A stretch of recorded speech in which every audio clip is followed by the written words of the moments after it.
Hi, everybody. I'm Natalia. Welcome to Wake Up with the Consciousness Café, part of SoulCall Global. And I am so happy to finally, I have a very short list of like dream people to interview and speak with and hang out with. And Tania Katan is at the top of the list. Yeah, so we met on a cruise, like you do, many years ago. And I just, was so smitten instantly. Read your first book, which was My One Night Stand with Cancer, which doesn't sound funny. Oh, it does kind of, because one night stand with cancer, but it's hilarious and so life affirming. And I recommend it to anyone going through that journey or not going through that journey, adjacent to that journey. It's really incredible. And then if that was enough, like done, end of story. That is what you've done in the world. But whoa, every day is a delight to. I recommend following the Unreal Tanya Katan on Instagram. Is one of the most delightful places. Truly, it's So to talk about the latest endeavor, maybe it Uh-oh. already feels old, but I ordered it No. my No. local mom and pop and other parent bookstore, Creative Trespassing. And what a title. So it's Creative Trespassing, How to Put the Spark and Joy Back into Your Work and Life, assuming it left, because it does. Did it leave your work and life? Oh. No. Well, I feel like it has always been there, and that's the problem. But that joy and spark that I felt growing up, I always felt it was confrontational when I was in systems like school and work. I mean, the workplace is all can be very rigid. A lot of my experiences, like from the time I was 14 years old and working, were rigid and icky and all about these rules, and if you didn't follow them you sucked or you were fired, and if you did follow them you were rewarded for being complacent. And Mm. I just was not born to adhere to those things because my parents were wolves and they raised me accordingly. And yeah, but in all seriousness, so I thought I tell a friend this, I felt like I was awesome in grade school, for example, because my parents like loved me and said you could do anything, but everybody else was like, "You suck." They were not early adopters of me, and so I just learned that sometimes to like that I had to hide my spark in order to fit in, and then finally I was like, why? Or anybody who's done or been anything of note has distinctly like let their spark out and just dealt with the ramifications. And so I started to accept that as an adult human being. And I realized that that was the reason why, I was able to get jobs that, like that my unconventional ways of formulating ideas were just, that's what people mean by innovation. Like, yeah. And started to embrace the weird uniqueness that was me and realized that the people that I admire and love were weird and unique, sparky sparks too. So I love that though, that really early recognition that you were fabulous.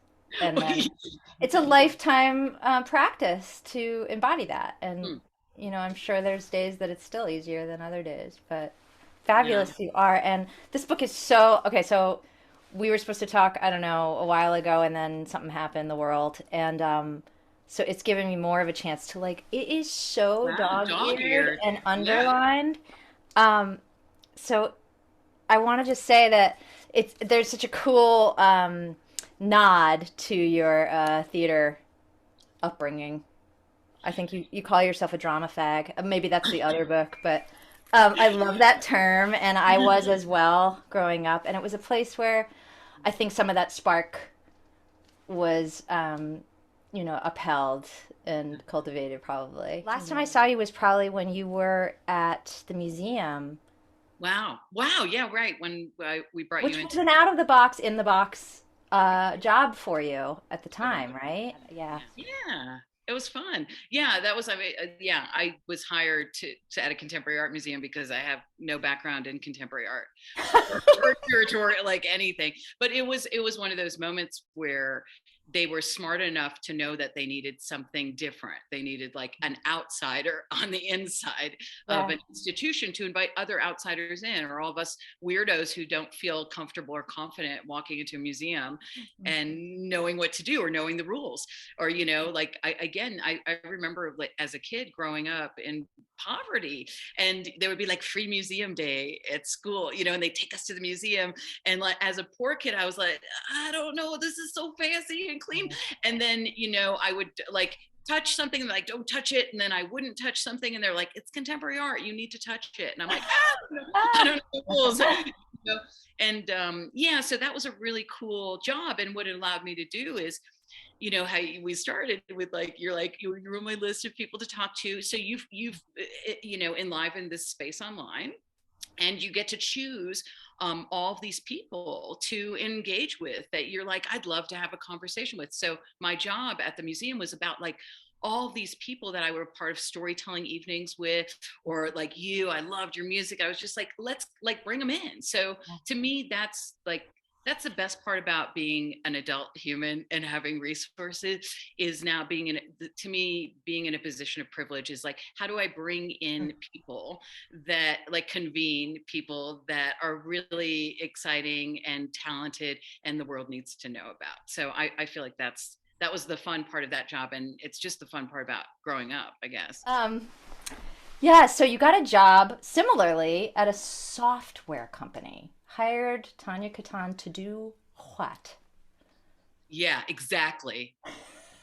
Um, they hired me. The CEO approached me at some point because they had seen me in the world, like hosting events, and came to the museum and blah, blah, blah. And so There we are had a many TED Talks. I'll show some clips. Go do a deep Tania Katan dive. You will thank me. And then come back. that's the name of the lesbian bar that I want to start when I'm 90. Is wait.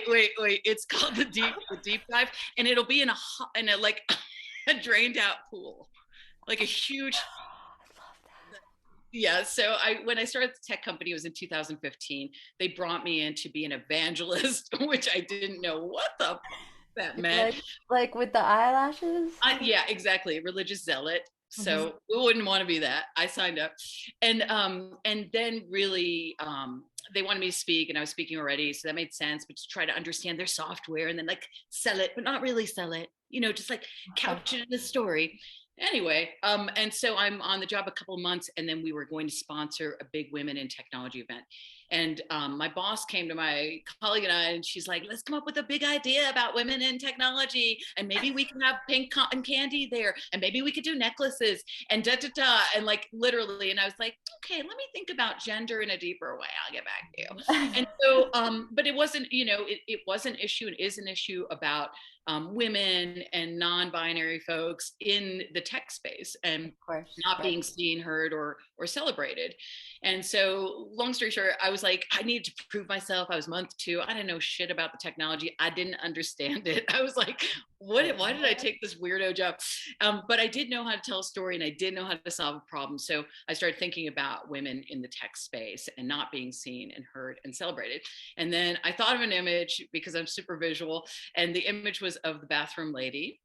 You might be familiar with her. She's got a triangle dress. She's got a round circle for her head. And so that's all I had. I brought the image back to my colleague Sarah, and I'm like, I got this. And she's like, awesome. And that was it. But I really started, like, as I'm sure with, you're an artist, you make art, like you visually make art, you put like pen to paper, brush to canvas, and like this to the guitar. And when you get a good kernel of an idea as an artist or a maker, you're like, oh, what if I do it, like, what if I turn it upside down? What if I like, there's a discord? What if there's like a harmony or whatever? Yeah. And so I just played with the symbol a lot in my mind's eye. And like within 3 days, I was like, that bitch is wearing a cape. And by bitch, I mean female empowerment. Yes. I went out like, with all due respect. With all these bitches. And so I printed out the women's bathroom vector, and I took a pencil, and with a prayer, I made it literally 4 lines maybe. Yeah. And then it was like, she was there. We were just looking at her the wrong way. We were looking at her, her back. And when I still get chills. I've seen it and heard it so many times, but it became hashtag Yeah, It it was was never never addressed. addressed. I mean, to your point about like spark and bringing things in from the outside and using your creativity and all that stuff. If I never accepted a challenge of going into a profession and field I didn't know anything about and didn't think I cared about, software development for software programmers, like I didn't, I had like an iPhone 3 at the time, and like they were already on 6, you know what I'm saying? Like I didn't really care. And had I not accepted that challenge, there's no way that I would have been a part of co-creating this massive like social impact Massive. Yeah. campaign. Yeah, like millions and millions of humans. I Yeah. remember once, it's like something's really huge. I was at an airport and I had the It Was Never Dressed sticker on like a bag, and this woman at TSA was like, "Oh yeah, like my sister has that." And then I was like, it was ego. It was early on, and I was like, Yeah. well, I kind of like had something to do it.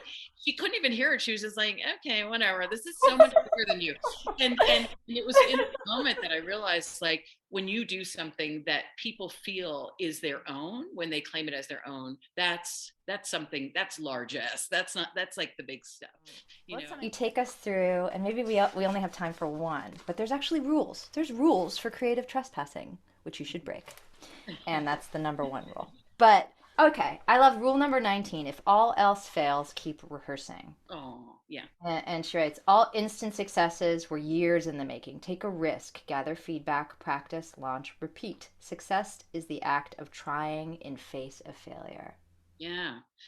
Yeah, true story. News at 10. The first of all, it's funny. The book, The Creative Trespassing, the whole idea of it is about bringing in more creativity and more innovation and more of like that chubby sixth grader with like bad hair, to add layers to the work that you're doing and your friends and family that they didn't know were missing, and Mm. now nobody can live without. Like that's the whole idea of Oh, creative wow. trespassing.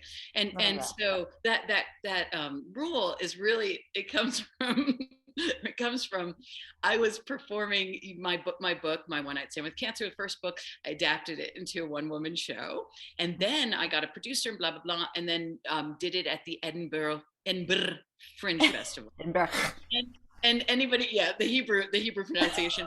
um and, and anybody who's ever been to or performed at the Edinburgh Fringe Festival knows that you're competing. Joan Rivers was there when you're lucky if you get one person, and you're hustling in the streets. There's hundreds of thousands of potential audience members, and you're hustling and saying, "Come to my show," blah blah.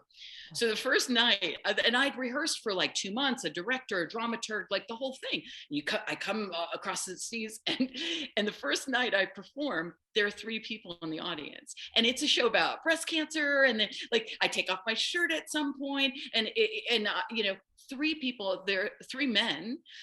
One is drunk, one is falling asleep, and one genuinely looks like he wants to be there. And so in my brain, I had a micro conversation with myself in that moment. I'm like, Tanya, you have a choice here. Like you can just totally be like, I'm not performing tonight, and scene, or I can approach this as a rehearsal, and rehearsals make me better at doing what I'm doing. And so I just did it. Like I gave it my all. And then I set a goal for myself after. So they clapped. I mean, one guy woke up and he's like, and One guy woke up. are we on? Oh, Happy New Year. And so, from that moment on, I made it just my goal. I said, you know what, if I get one more person per night during the month run of this show, I will be happy. And I did. Like there was sort of like micro growth, and it was beautiful. At the end, it was like a full house. But the point is I had a choice, and we all have a choice in those moments where like, this is tough, my audience doesn't care, nobody likes me, my job sucks, everything sucks, in that spiral of like blame and stuckness. We can stay there, or we can say, you know what, this is just a rehearsal for the right stage for me, or my right audience, or whatever. So rehearse. Okay, so number 2, transform the norm. When faced with the choice between originality or conformity, always take the road less traveled. Dare to defy conventions and challenge the status quo. Disrupting the systems that keep us stuck leads to more joy, happiness, and freedom, even at work. So how do you do that? Like somebody who really has a buy the books, punch the card, that kind Mhm. of job, and they read that, they're like, I don't even know what that means. Yeah, there are degrees and levels. I don't want people to lose their jobs Right. if they want to keep them. Okay. But there are subtle ways. So, like one way is, we all need to communicate information via email. In a work context, and so maybe at the end of an email, in parentheses in a smaller font, asking a creative question, like asking a question that pertains to the information, but maybe like twisting it around. So if your job is about creating marketing content, maybe at the end say, what would be a cool place to set up a storytelling, space within our And then they offices? think it's part of your signature or something, right? Yeah. I mean, there are really subtle ways to play with that. I'm not saying to go, it's not 0 to 90, but this is a practice of yoga. I've heard. I don't do it, but I do meditate. I walk. Like that's my Yeah. kind of like meditative space and spiritual space. I used to run, now I walk. But yeah, that space of walking. But all of that to say is, it's a process. It's not like I wake up one morning and I'm like, oh my God, this rigid job I have I want to be creative and I'm just going to shove that in there.